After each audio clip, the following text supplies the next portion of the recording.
Mallorca is home to some epic climbs and some stunning scenery.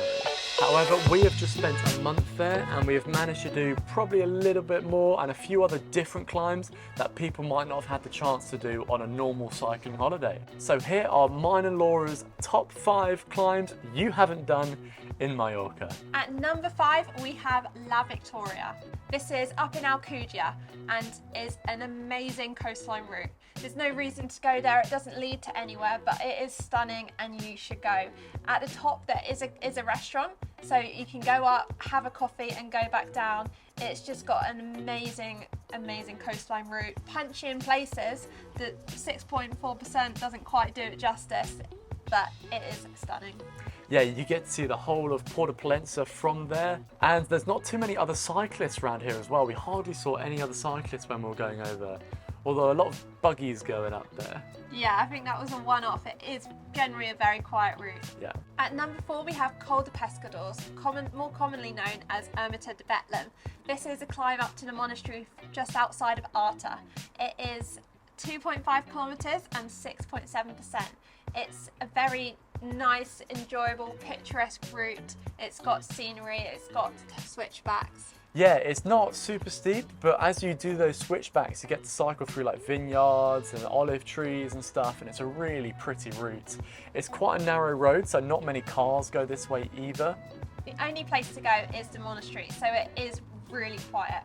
And it's actually really unique. So you get to the top of the summit, and then you descend down for, I don't know, for a couple of kilometers, down a few more switchbacks, through some tree-lined roads to the monastery, and then you've got to go back up, but it's well worth it.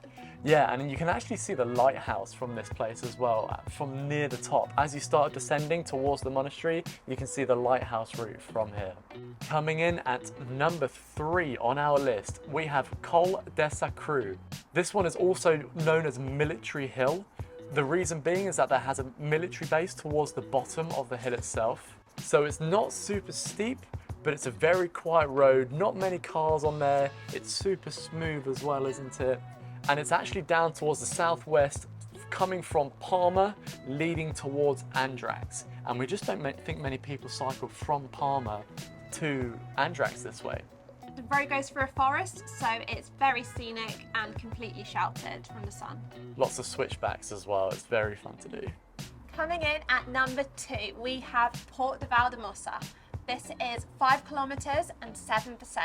It has Sacalobra vibes in the sense that you've got to go down before you come up, so you see everything you've got to do. It's got a restaurant at the bottom, so you can have a break, and then you begin the climb. Yeah, the road's a little bit rough in areas. It's not the smoothest, but I can promise you are probably going to be the only cyclists on this road. We didn't see any other cycles the whole time we were on it. It's quite narrow as well, so you have that kind of, edge of the cliff feeling. But if you like it, this is the road for you. It was a very nervy descent, but I loved going up it. Finally, coming in at number 1, we have Puig de Maria. So Puig de Maria is located just outside Pollença, and if you look at it, it's kind of like a boob standing on its own.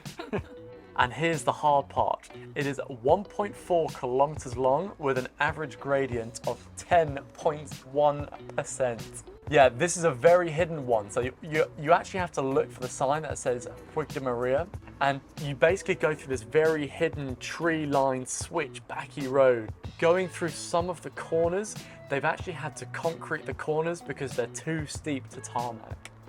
If you want a challenge, this is the one. If you're going with a group, I'd recommend having some fun on this and doing it as like a hill climb event. Set each other off 1 minute apart and see how fast that you can do it. Alternatively, if you want to get all the way to the top, you can walk up it. We've done both. So at the top, it gets all stony, you take your shoes, walk up, and there's a monastery with some amazing views of Pollença. Well everyone, these have been our top 5 climbs that you haven't done in Mallorca. If you haven't done them, or you have done them, or you've got some that you would recommend for us, feel free to stick them down below. I would love to read them. If you want to see our top 5 climbs in Mallorca, click the link here. This has been Cycling Unboxed. We'll see you in the next video. Bye!